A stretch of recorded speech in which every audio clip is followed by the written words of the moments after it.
Bismillahirrahmanirrahim.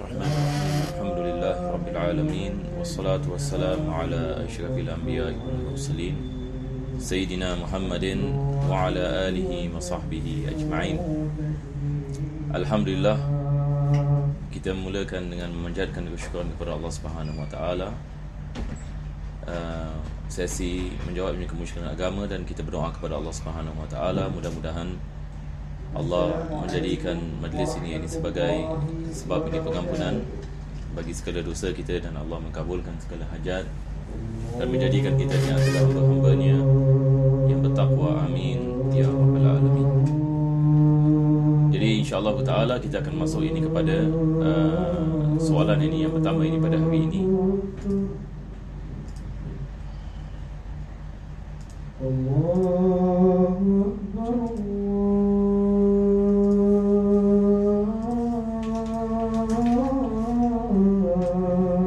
Soalan menanyakan dalam bahasa English.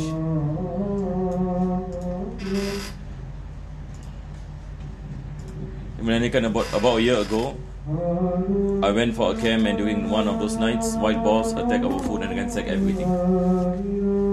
I pick up the litters the next morning, not knowing and realizing that the gooey liquid is the saliva of the wild boar. I'm still unsure if it is their saliva. May I ask, do I still need to perform sertu to cleanse my hand even though it happened a year ago? If so, how? If yes, can anyone explain how to perform sertu?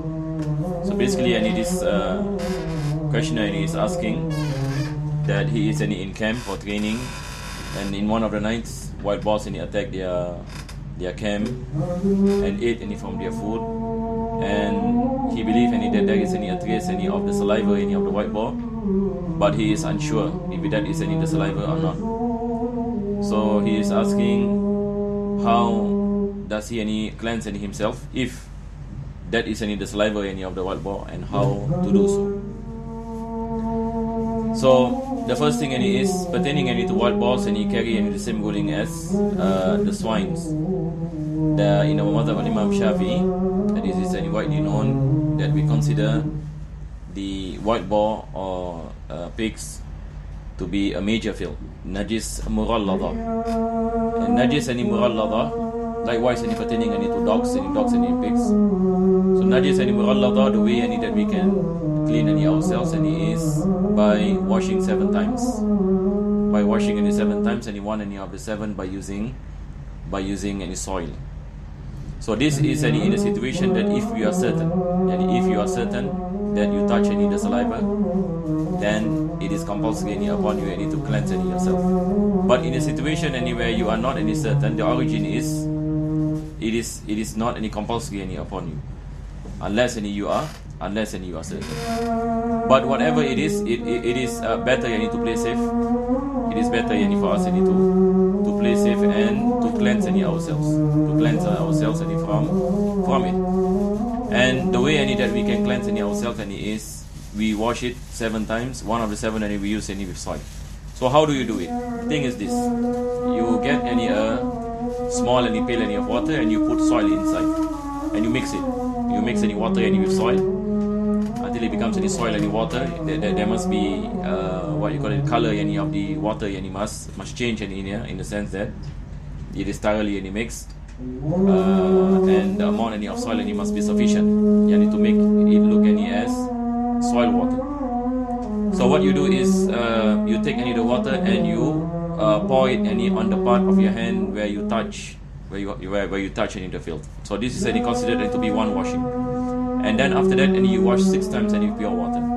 So one time with the soil water, and 6 times with pure water. So once you do this, then the filth is no more there.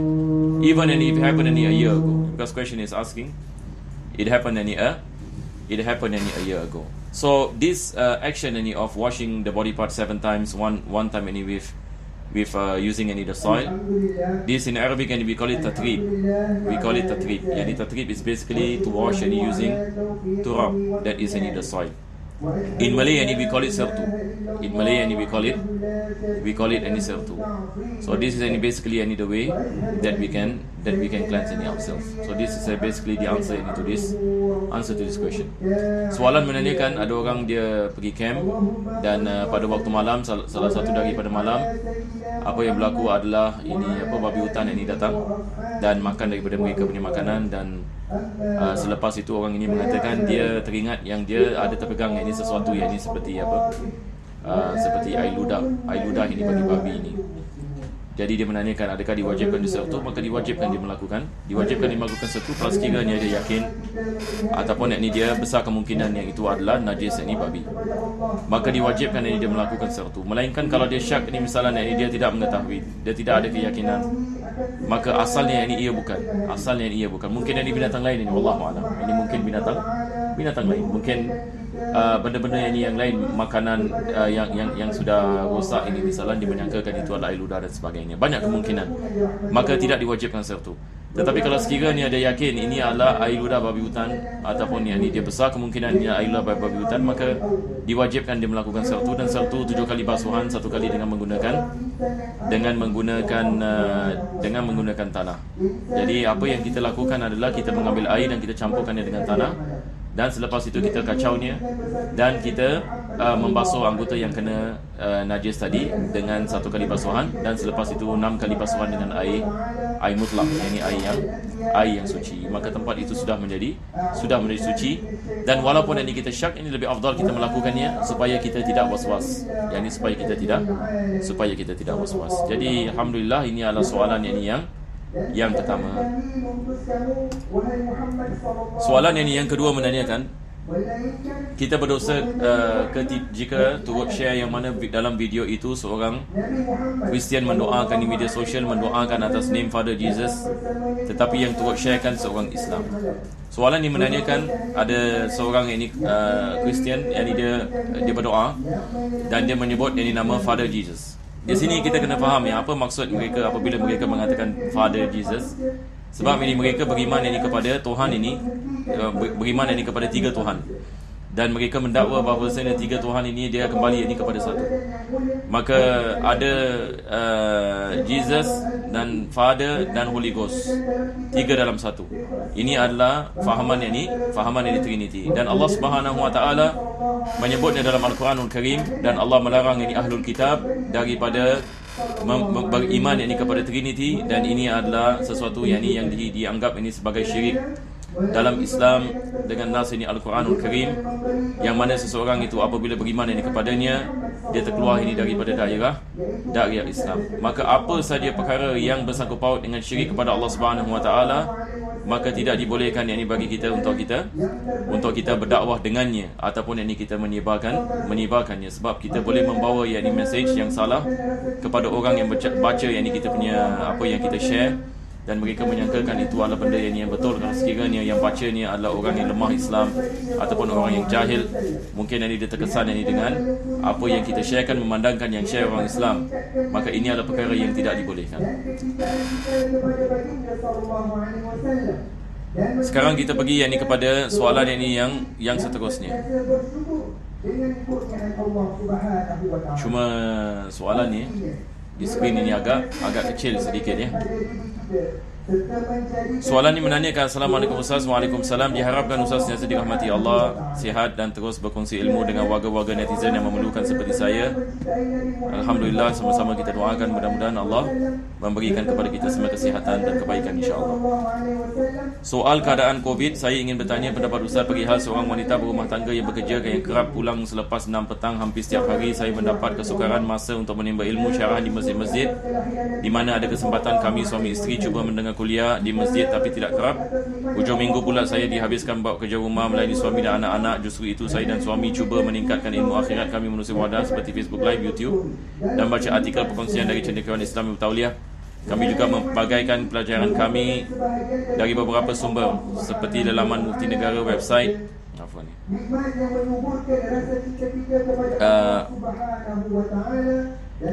Tetapi seiring dengan ajaran Islam, adakah sikap kami salah kerana tidak menerima teguran dari ibu bapa bahawa kami tak mempedulikan tentang akhirat dan tidak menghadirkan diri di masjid secara konsisten? Diharap Ustaz dapat menasihati saya. Terima kasih. Soalan ini dibenarkan disebabkan COVID, dia tidak dapat pergi ke masjid dan tidak dapat hadir kuliah-kuliah. Tetapi yang ini dia mendengar yang ini kuliah-kuliah secara online. Adakah yang ini dia salah melakukan perkara seperti ini, yang mana dia tidak menghadiri majlis-majlis di masjid, dan disebabkan dia sibuk pada hujung minggu dan juga pada weekdays ini dia bekerja dan sebagainya. Yang ini jawapannya tidak sama sekali, dia tidak berdosa. Sebab keadaan ni sekarang, kita nak pergi masjid pun, masjid ini tidak ada majlis. Kita nak pergi masjid pun, masjid ini tidak ada majlis. Tidak ada syarahan ini di masjid. Semua ini adalah menerusi ini online hari ini. Semua yang ini menerusi online. Jadi kita harus lihat yang ini apa yang kita perlukan daripada ilmu, dan kita ikut ini kuliah-kuliah para asatizah ataupun para ulama yang mana kita memerlukannya, ataupun ilmu yang dipelajari, yang diajari itu adalah ilmu yang kita memerlukannya. Lebih-lebih lagi ini ilmu fardu ain. Sebagai seorang muslim, kita harus menumpukan kepada ilmu fardu ain. Kalau sekiranya kita belum lagi mempelajari fardu ain, maka ini adalah ilmu ini yang wajib. Jadi kita harus faham bagaimana kita nak mempelajarinya, kitab apa yang kita harus mempelajarinya, dan siapa yang kita akan mempelajari, dengan siapa kita akan mempelajarinya, dan kitab ini yang sesuai yang kita memerlukannya. Begitu juga dengan ilmu aqidah dan sebagainya. Maka kita kedepankan ilmu-ilmu seperti ini lebih ini daripada ilmu-ilmu yang lain, dan juga daripada syarahan-syarahan. Syarahan-syarahan yang ini benda yang baik, dia memberikan kepada kita semangat untuk kita beriman, untuk kita berdekatkan diri kepada Allah. Akan tetapi mempelajari ilmu agama ini adalah perkara yang berbeza daripada mendengar syarahan. Mempelajari ilmu agama yakni memerlukan kepada mempelajari memerlukan kepada kitab ini, misalnya memerlukan kepada manhaj, memerlukan kepada banyak perkara. Jadi kita harus faham ini perkara seperti ini supaya kita dapat melepaskan diri kita daripada kewajipan ilmu-ilmu fardu ain yang mana kita telah mempelajarinya. Tapi kalau sekiranya kita belum lagi belajar ilmu fardu ain, maka kita tetap ini memikul dosa, disebabkan ini adalah sesuatu ini kewajipan. Dan kita boleh mempelajari melalui online. Ini Allah mudahkan. Kita boleh mempelajari ilmu agama melalui online, sama ada YouTube ataupun Facebook dan sebagainya. Maka ia adalah seolah-olah kita menghadiri majlis tersebut. Kita dapat memahami apa yang disampaikan. Kita ada kitab ini di hadapan kita, dan kita dapat melakukan murajaah dan sebagainya. Maka ini adalah perkara yang sangat penting sekali, dan ini adalah perkara yang sangat mudah. Berbeza dengan dahulu, misalnya kita nak kena menghadirkan diri dalam kelas dan sebagainya. Tapi zaman sekarang, masya-Allah, Allah Subhanahu Wa Taala memudahkan. Dakwah Islam, kita lihat satu dunia sekarang ini online. Dakwah Islam. Dan Allah Subhanahu Wa Taala menunjukkan kepada umat Islam bahawasanya mempelajari ilmu agama online adalah daripada cara untuk kita berdakwah di jalan Allah Subhanahu Wa Taala. Jadi dengan berlakunya COVID ini, umat Islam ini dapat menyedari ini akan perkara ini. Jadi perkara seperti ini perlu kita mengambil perhatian, dan perlu kita memahami dengan baik. Kita pergi kepada soalan yang seterusnya. Soalan yang menanyakan, Salam Ustaz, Waalaikumsalam. Classmate needs help with a weak subject. When in doubt, she will ask the teacher during lessons. Her classmates on average have already understood the subject matter, but now came forward to assist her. The reason being they want to jaga hati, cause not wanting to appear like someone who is knowledgeable. For example, is it right for a classmate to ignore her and not give you assistance sebab nak jaga hati sendiri, takut riak ataupun tunjuk? Mohon pencerahannya. So question is asking, and basically between classmates that one of the classmates knew the answer to a particular subject, but is afraid to inform the other classmate out of the fear of ostentation, riak, or the fear of peer pressure, in the sense that they're saying that this person is feeling as though she is a scholar or what you call it, a person who is knowledgeable, or she is acting like one. So this kind of peer pressure. So the question is asking, basically, what should she do? And should she just go on and explain, or just keep quiet without explaining anything, despite that she knows? What is encouraged for her is to explain. And do not be afraid of people. Do not be afraid of the people around you. Do not be afraid of riya even. we have to fight any riya. Riya, and if you come into a state anywhere you feel that you are showing off and so on, ask Allah for forgiveness, fight any this whispers. But we have to perform any good deeds, and do not any leave any good deeds any out of fear any of your friends or peer pressure, or because you are afraid any of ostentation. That should not any be the case, but we should fight any with our nafs, and we perform any what is good, and we ask Allah subhanahu wa ta'ala for easiness, that Allah any bless us any with tawfiq. May Allah any bless us any with goodness any in dunya and akhirah. Amin ya rabbal alamin. Jadi insyaAllah kita akan ambil satu lagi soalan. Soalan menanyakan, Assalamualaikum Ustaz, saya ada soalan mengenai cara masuk solat berjemaah lambat. Apa yang saya baca dari internet, jika makmum masuk selepas imam rukuk, kirakan rakaat itu tak boleh diambil. Apa yang saya baca dari internet, jika makmum masuk selepas imam rukuk, kirakan rakaat itu tidak boleh diambil. Soalannya, contoh solat zuhur, saya masuk sebelum imam rukuk di rakaat yang keempat. Artinya saya dapat satu rakaat dan hutang 3. Saya masuk sebelum imam rukuk pada rakaat yang keempat. Artinya saya dapat satu rakaat dan hutang 3.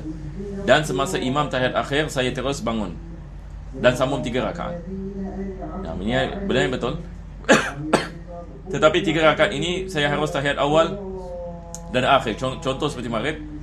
Harap Ustaz dapat menolong menjawab soalan saya. Terima kasih. Keadaan yang jemaah ni begini. Saya rasa senang untuk kita faham, tidak ada masalah. Sekarang satu orang ini, dia masuk pada rakaat yang keempat. Imam ini melakukan solat yang 4 rakaat, dan dia masuk pada rakaat yang keempat, dan imam belum melakukan rukuk, dia dah masuk. Ini maksudnya dia sudah dapat 1 rakaat. Ini adalah perkara yang pertama. Dia sudah dapat ini satu rakaat. Nah, itu kalau sekiranya dia misalan dia dapat baca Fatihah bersama imam, ataupun yang ini dia masbuk, yang ini misalan bila imam baru yang ini nak rukuk, dia Allahu Akbar, dan selepas itu imam rukuk, maka tidak ada masalah, dia rukuk bersama imam, dia mendapatkan rakaat tersebut. Soalan dia menanyakan, apabila imam salam, adakah diwajibkan dia tambah lagi 3 rakaat? Ya, diwajib dia tambah 3 rakaat. Dan adakah disunatkan baginya melakukan tasyahud awal dan akhir seperti solat maghrib? Di sini apa maksudnya? Yang ini maksudnya dia menanyakan di sini, dia masuk ini pada rakaat yang keempat. Selepas imam salam, dia naik. Jadi baginya sekarang rakaat yang kedua. Bagaimana dengan tasyahud awal? Adakah disunatkan? Disunatkan, sebab bagi rakaat yang kedua ada tasyahud awal. Ini tidak ada masalah, disunatkan. Bagaimana bila dia melakukan tasyahud akhir? Dia menanyakan yang seperti solat maghrib. Tidak. Solat maghrib kita melakukan tasyahud akhir pada rakaat yang ketiga. Ini bukan kita melakukan pada rakaat yang ketiga, kita melakukan pada akhir sekali. Akhir rakaat ini baru tasyahud akhir, dan selepas itu ini kita memberikan salam. Jadi saya harap ini boleh faham ini, insyaAllah. Question ini is asking, a person comes into a jama'ah and imam is in the 4th raka'ah. So he came in before ruku'. So he get into the raka'ah, and it is incumbent for him to pray another 3 raka'ah after the salam of imam.